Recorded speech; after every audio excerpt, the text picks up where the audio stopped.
Hello everyone, welcome back to the supreme competitive परीक्षा। Supreme competitive परीक्षा के इस ऑफिशियल यूट्यूब चैनल पर मैं हरीश बारपत्रे आप सभी का बहुत बहुत स्वागत करता हूं। जो ओपनिंग स्क्रीन दिख रही है उसको देख के आपको समझ में आ गया होगा कि हम लोग आज क्या पढ़ने वाले हैं। तो दोस्तों, हम लोग आज Hindu editorial, the Hindu newspaper है, उसका एडिटोरियल की शुरुआत करने जा रहे हैं आज से। उसके एडिटोरियल का फुल एनालिसिस हम लोग आज इसकी सीरीज एडिटोरियल के फुल एनालिसिस की सीरीज हम लोग स्टार्ट करने जा रहे हैं। अभी देखिए इसका इंपॉर्टेंस क्या है, एडिटोरियल सेक्शन का इंपॉर्टेंस क्या है द हिंदू न्यूज़पेपर का। द हिंदू न्यूज़पेपर अपने आप में ही जो है बहुत ही अच्छा खासा मतलब करंट अफेयर्स का सोर्स है। जो कॉम्पिटिटिव एग्जाम्स के लिए प्रिपेयर कर रहे हैं उसके लिए द हिंदू न्यूज़पेपर ही बहुत ही अच्छा खासा सोर्स है आपके करंट अफेयर्स को इम्प्रूव करने के लिए। और डेली आप अगर इसको पढ़ते हो तो आपका इंग्लिश सेक्शन भी अच्छे से इम्प्रूव हो जाता है। बिकॉज यहाँ पर देखिए जो इंग्लिश यूज की जाती है वो सेम इंग्लिश आपके एग्जामिनेशंस में भी यूज की जाती है।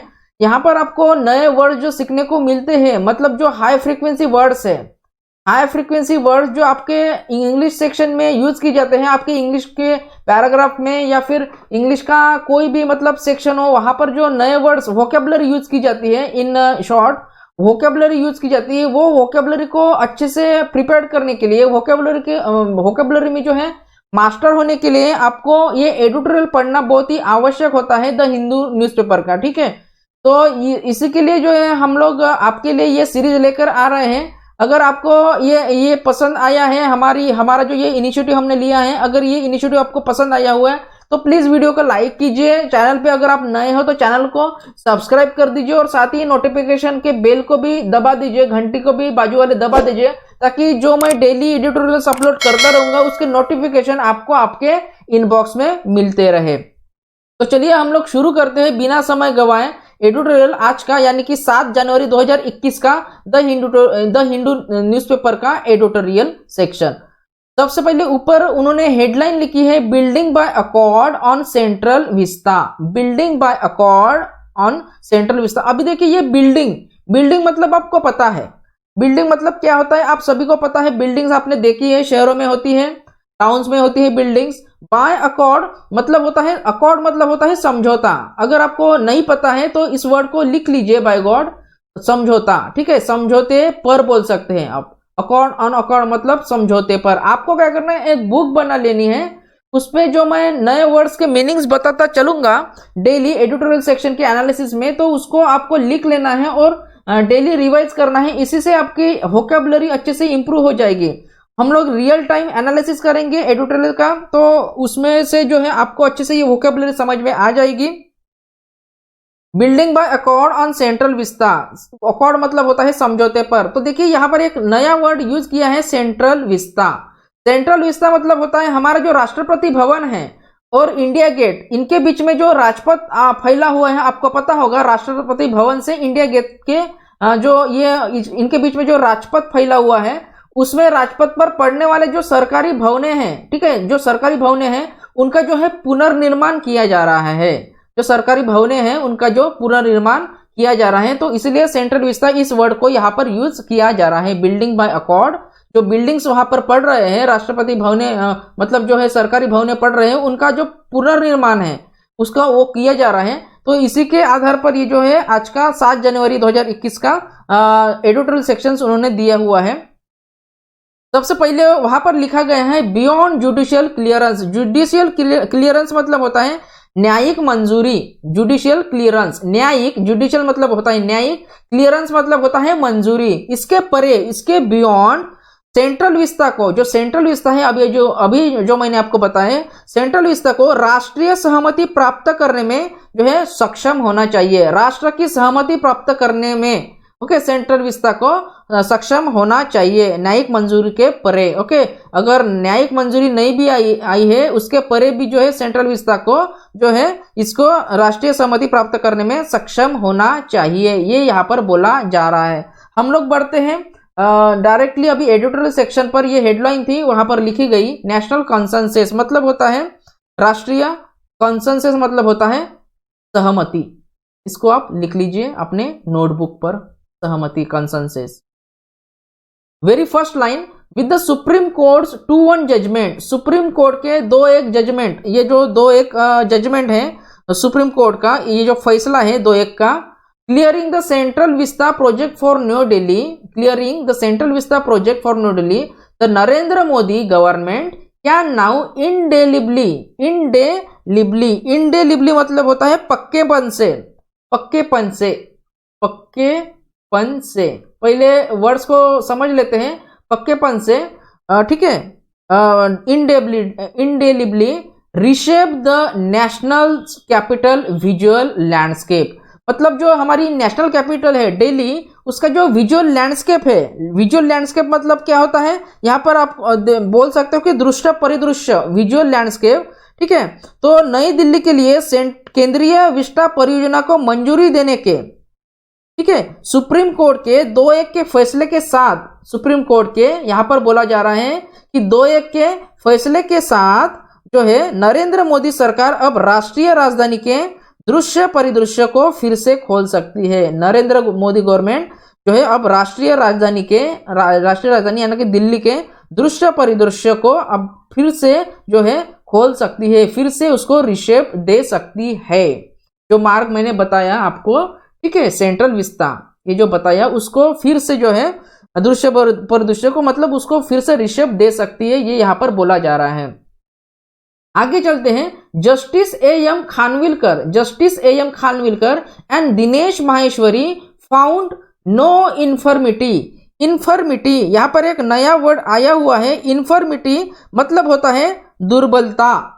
फर्मिटी मतलब होता है, फर्म म्हणजे होता है पक्का, और इन्फर्मिटी मतलब होता है दुर्बलता। लिख लीजिए आप, दुर्बलता।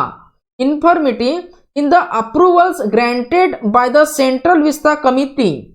ओके, जो अप्रूवल्स है ग्रांटेड बाय किसके, central vista committee, Delhi urban art commission और the heritage conservation committee and other bodies paving the way for a new parliament building. नई पार्लियामेंट बिल्डिंग जो है बनाने के लिए, एंड अदर एडिफिसेस मतलब अदर बिल्डिंग्स भी हो सकते। एडिफिसेस मतलब होता है बिल्डिंग्स, ओके, जो बिल्डिंग्स होती है उसको एडिफिसेस बोला जाता है। अब गवर्नमेंट टू कम अप, मतलब यहां पर बोला जा रहा है कि जस्टिस एएम खानविलकर और Dinesh Maheshwari, okay, justice A M Khanwilkar और दिनेश माहेश्वरी जी को सेंट्रल विस्टा कमिटी, इनको जो है central Vista committee, Delhi urban art commission और हेरिटेज कंजर्वेशन कमिटी और जो अन्य निकायों है, मतलब अन्य जो बॉडीज हैं, इनके द्वारा दी गई मंजूरी में कोई कमी नहीं मिली। मतलब इन्होंने जो मंजूरी दी इनमें कोई भी कमी नहीं मिली। किनको नहीं मिली, जस्टिस एएम खानविलकर और दिनेश माहेश्वरी जी को, जिससे जो है संसद की नई इमारत, ओके, कमी नहीं मिली, जिससे जो संसद की नई इमारत है और सरकार के जो है अन्य संपादकों को सामने आने का मार्ग प्रशस्त हुआ। ओके, जो सामने आने का मार्ग जो है अभी उनको जो है प्रशस्त हो गया है। इन्फर्मिटी मतलब होता है कि जैसे मतलब मैंने बताया कि इन्फर्मिटी मतलब दुर्बलता, वीकनेस बोल सकते हैं, ठीक है, इसको वीकनेस बोल सकते हैं इन्फर्मिटी को, इन्फर्मिटी, ओके, दुर्बलता, या फिर जो बोल सकते हैं वीकनेस, डेबिलिटी बोल सकते हो, इमेसिएशन बोल सकते हो उसको, इन्फर्मिटी को। चलो आगे चलते हैं हम लोग। जस्टिस संजीव खन्ना, ठीक है, जस्टिस संजीव खन्ना जी मतलब न्यायमूर्ति Sanjeev Khanna ji, file agreeing, okay, मतलब क्या हो, एग्रीइंग मतलब सहमत होते हुए, agreeing with the majority opinion on the call for bid. सबसे पहले वर्ड्स को समझ लेते हैं, बाद में हमको सेंटेंस को समझने में जो है आसानी जाएगी। बिड मतलब यहां पर होता है बोली, okay, on the call for bid award and decision, मतलब कि अवार्ड एंड डिसीजन मतलब जो बहुमत की राय, मतलब जो बोली है पुरस्कार और शहरी आयोग, ओके, बोली, पुरस्कार और शहरी, decision of the urban commission, शहरी आयोग के फैसले पर डिसेंटेड का मतलब जान लीजिए। यहाँ पर डिसेंटेड मतलब होता है आपका असहमति, डिसेंटेड मतलब होता है आपका असहमति। डिसेंटेड उसको बोला जाता है रेसिस्ट करना, डिसेंट करना, रेसिस्ट करना, प्रोटेस्ट करना, ठीक है, इसका है डिसेंटेड का meaning. Dissented on the key issue of public participation in the entire exercise which vitiated मतलब होता है समाप्त कर देना, ओके, डिसरप्ट कर देना। विटिएटेड का मतलब विटिएटेड का मतलब लिख लीजिए, समाप्त कर देना, ओके, मतलब कि डिसरप्ट कर देना, डिसरप्ट विटिएटेड मतलब डिसरप्ट। डिसलोकेट भी बोल सकते हैं आप इसको, डिसलोकेट। और आप इसको और एक नाम से जान सकते हो, आउटरेज भी मतलब होता है disrupt, okay. Vitiated on the endorsement मतलब होता है समर्थन, ठीक है, एंडोर्समेंट मतलब होता है समर्थन, लिख लीजिए समर्थन। इसका मीनिंग जान लेंगे इस लाइन का। सबसे पहले जो हाई फ्रीक्वेंसी वर्ड्स है इस लाइन के वो उसको जान लेते हैं। Endorsement of land use change. देखिए अभी यहां पर क्या बोला जा रहा है, यहां पर जो बोला जा रहा है कि न्यायमूर्ति संजीव खन्ना ने, ओके, न्यायमूर्ति जो संजीव खन्ना जी है, खन्ना ने बोली पुरस्कार और शहरी आयोग के फैसले पर, जो बोली पुरस्कार और शहरी आयोग ने जो फैसला दिया हुआ है, ओके, यहाँ पर लिखा गया है agreeing with the majority opinion of the call for bid award and decision, इसके फैसले पर बहुमत की राय से सहमत होते हुए, ओके, बहुमत की राय, मेजॉरिटी ओपिनियन, बहुमत की राय से जो है सहमत होते हुए पूरे अभ्यास में सार्वजनिक भागीदारी के प्रमुख मुद्दे पर, पूरा जो अभ्यास किया हुआ है सार्वजनिक भागीदारी मतलब है पब्लिक पार्टिसिपेशन, सार्वजनिक भागीदारी के जो है प्रमुख मुद्दे पर असंतोष व्यक्त किया है, ओके, असंतोष जो है उन्होंने व्यक्त किया है, ओके, असहमति व्यक्त की है। यहाँ पर आप देख रहे हो असंतोष व्यक्त किया है, जिसने जो है भूमि उपयोग, ओके, भूमि उपयोग परिवर्तन के समर्थों को समाप्त कर दिया। इस पे असंतोष किया है जिसने भूमि उपयोग, यहाँ पर बोला जा रहा है कि लैंड यूज चेंज, भूमि उपयोग के परिवर्तन के समर्थन को समाप्त कर दिया, इसके लैंड यूज चेंज के समर्थन को जो है समाप्त कर दिया, उस पे उसने जो है असहमति व्यक्त की है, ठीक है, उसमें जो है उन्होंने असंतोष व्यक्त किया है, ऐसा आप बोल सकते हो। नेक्स्ट देखिए, government should naturally be free to plan policies. Government ये जो है ये मतलब वो बोला जा रहा है कि स्वाभाविक रूप से किसी पूर्व संयम के साथ लोगों की ओर से नीति और कार्यक्रम की योजना बनाने के लिए स्वतंत्र होना चाहिए। देखिए यहाँ पर बोला जा रहा है कि government should naturally be free to plan policies and programmes, policies और प्रोग्राम्स प्लान करने के लिए on behalf of the people, okay, लोगों के साथ, लोगों की ओर से, ओके, ठीक है, behalf of the people with no prior restraint but subject to judicial review to ensure accountability मतलब होता है आपका जवाबदेही या फिर रिस्पॉन्सिबिलिटी बोल सकते हैं, जवाबदेही या फिर रिस्पॉन्सिबिलिटी। तो देखिए जवाबदेही निश्चित करने के लिए, ओके, मतलब अकाउंटेबिलिटी मतलब जवाबदेही को निश्चित करने के लिए, ओके, सुनिश्चित करने के लिए जो है न्यायिक समीक्षा के अधीन, ओके, न्यायिक जुडिशियल रिव्यू मतलब न्यायिक समीक्षा के अधीन जो है सरकारों को स्वाभाविक रूप से किसी पूर्व संयम के साथ लोगों की ओर से नीतियों और कार्यक्रमों की योजना बनाने के लिए जो है स्वतंत्र होना चाहिए, ये यहाँ पर बोला जा रहा है। आगे में देखिए, आगे में क्या बोल रहा है वो, जज अगेंस्ट दिस प्रिंसिपल, इस सिद्धांत के खिलाफ, अगेंस्ट दिस प्रिंसिपल मतलब इस जो ऊपर सिद्धांत बताया गया है इसके खिलाफ centre is simply exercising it's privilege मतलब होता है आपका, देखिए प्रिविलेज मतलब होता है विशेषाधिकार, विशेषाधिकार लिख लीजिए, प्रिविलेज मतलब विशेषाधिकार, to plan a new set of buildings to house its establishment and the federal legislature.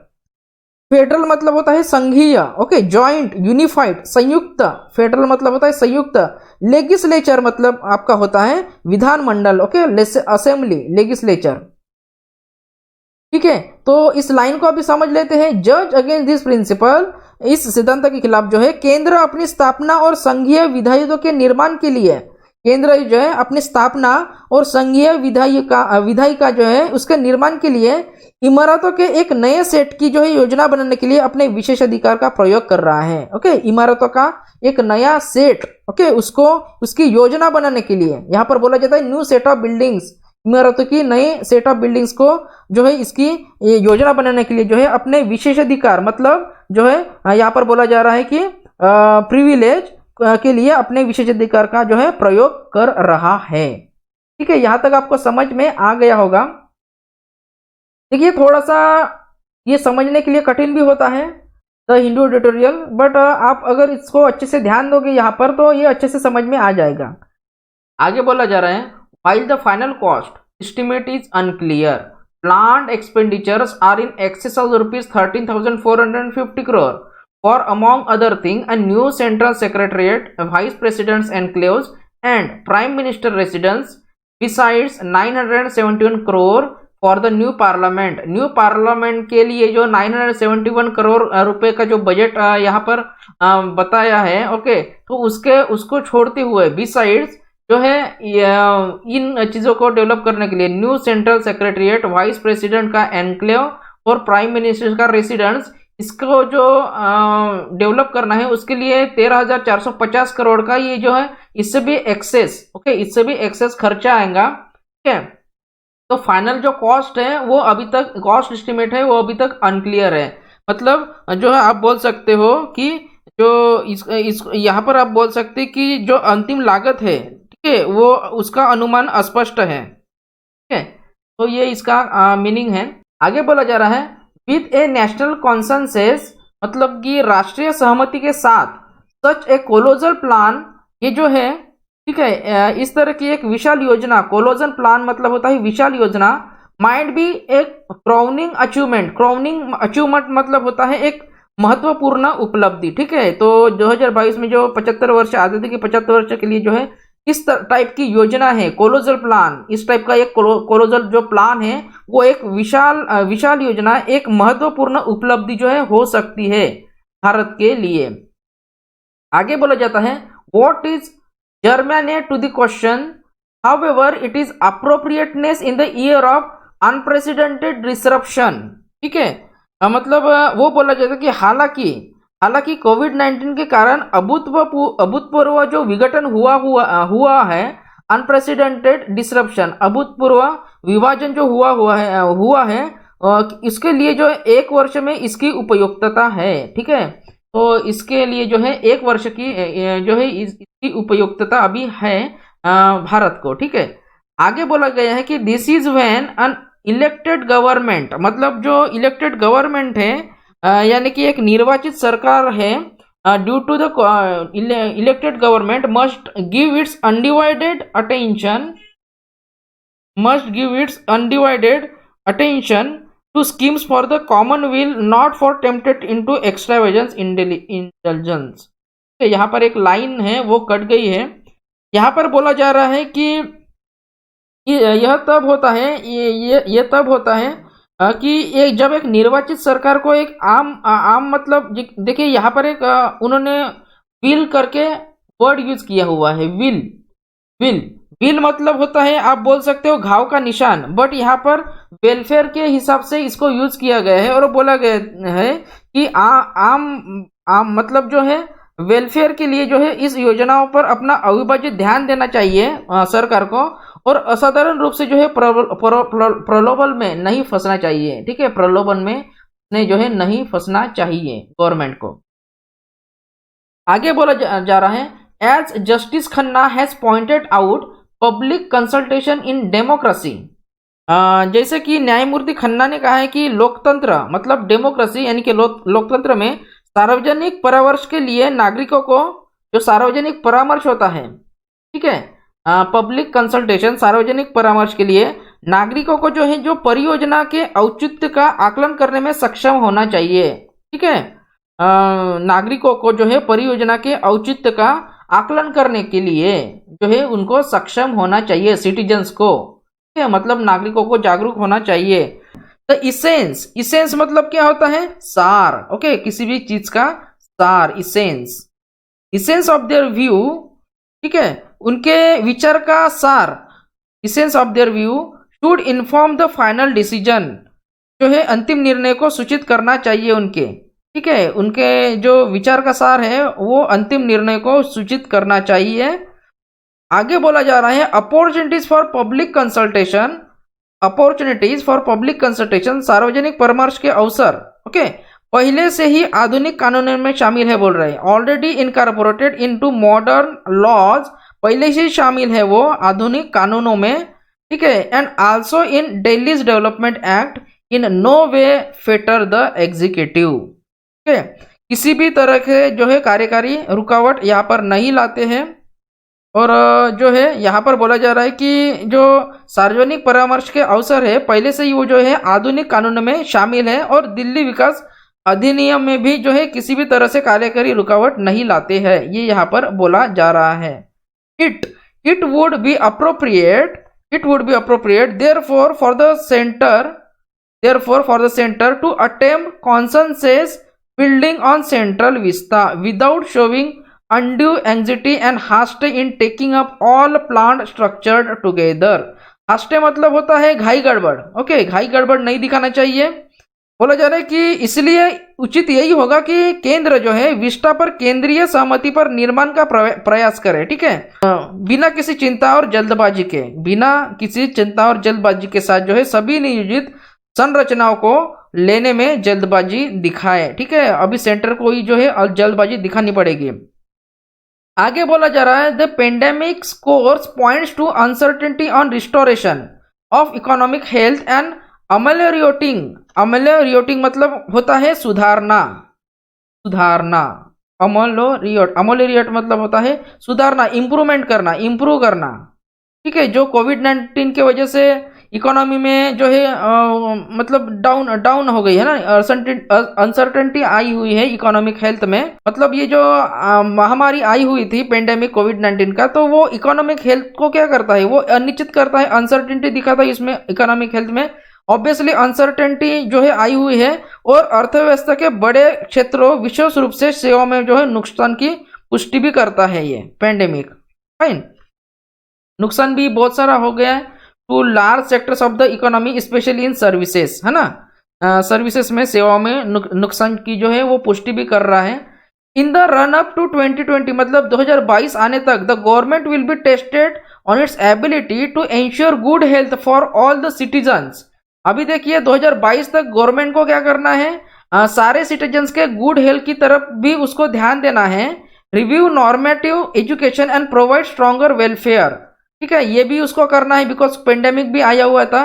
Prioritising the Central Vista can prove to be distraction from the task, अगर हम सेंट्रल विस्टा की तरफ जो प्रायोरिटाइज करेंगे मतलब central Vista की तरफ अगर हम ध्यान देंगे, वो जो मैंने स्टार्टिंग में बताई थी, ओके, मतलब जो सरकारी भवनों का जो पुनर्निर्माण किया जाएगा वहां पर अगर प्रायोरिटाइज करे मतलब उसको प्रायोरिटी दे गवर्नमेंट, तो ये क्या हो सकता है, जो टास्क है आपकी, ओके, उसमें डिस्ट्रैक्शन ला सकता है। जो कोविड-19 के वजह से गवर्नमेंट लोगों को अभी गुड हेल्थ प्रोवाइड करने की जो मतलब कोशिश कर रहा है उसमें वो डिस्ट्रैक्शन ला सकता है।